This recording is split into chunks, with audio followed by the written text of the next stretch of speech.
Why employee leave jobs and how to retain them. Let's learn from a metaphor. मला सांगा, चंद्र पृथ्वीभोवती का फिरतो?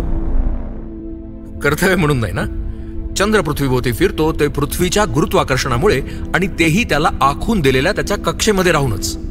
कारण हे गुरुत्वाकर्षणच चंद्राला आपल्या कक्षेत बांधून ठेवतं. आता हे गुरुत्वाकर्षण थोडं कमी होऊ देत किंवा संपू देत, चंद्र दुसऱ्या ग्रहाच्या गुरुत्वाकर्षणामुळे त्या ग्रहाच्या कक्षेत जायला वेळ घेणार नाही. अगदी या चंद्रासारखेच आपल्या कंपनीतले आपले एम्प्लॉईज जे कंपनीच्या गुरुत्वाकर्षणामुळेच त्या कंपनीत काम करतात.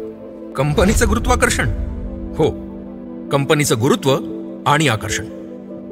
कंपनीचं गुरुत्व म्हणजे गुरु, मुख्य, मेन कंट्रोलिंग डायरेक्शनल पॉवर. मग तो कंपनीचा ओनर असेल किंवा कॉर्पोरेट मॅनेजमेंट. अगदी इमिजिएट रिपोर्टिंग बॉसेस, मॅनेजर्स सगळे आले.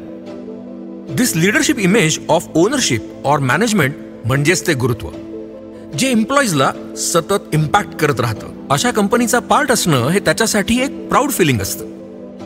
आणि आकर्षण म्हणजे company's work environment, work life balance, team spirit, respect to diverse view points, company's positive and inclusive culture. In short, value system of the company. Bonding between colleagues, bonding between management and staff, new skill trainings for upscale, rewards and recognition programme full of excitement. आणि याहून मुख्य आकर्षण म्हणजे त्याचं pay package, of course with additional variable incentives, with timely payouts, and most important, job security with growth opportunities. In short, blueprint of the career path. अहो, थोडक्यात काय, एम्प्लॉईजना बांधून ठेवायचं असेल तर बंधन नव्हे तर आकर्षण निर्माण करावं लागेल.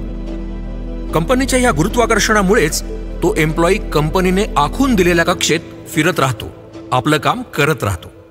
पण जर कंपनीचं गुरुत्व आणि आकर्षण यातला कुठलाही घटक थोडाफार कमी झाला किंवा बदलला तर आपला हा एम्प्लॉई रूपी चंद्र लगेच दुसऱ्या ग्रहांचा शोध घेणं सुरू करतो. कधी कधी दुसरा ग्रहही त्याला आपल्या गुरुत्वाकर्षणामध्ये खेचू पाहतो. हेच ते सारं गुरुत्वाकर्षण. आणि याच्या बाहेर जाणं म्हणजे तो स्टाफ मेंबर दुसऱ्या ग्रहाच्या म्हणजे दुसऱ्या कंपनीच्या कक्षेत जाणं, तिथल्या गुरुत्वाकर्षणामुळे. मग एकेकाळी आपल्या भोवती फिरणारा हा चंद्र दुसऱ्याच्या क्षितिजावर झळकताना पाहणं पेनफुल असणारच. पण हे सगळं टाळण्यासाठी म्हणजेच time to time organisational analysis, management appraisals, staff compensation reviews, evaluations and constant upscale growth plan करत राहणं तितकंच गरजेचं.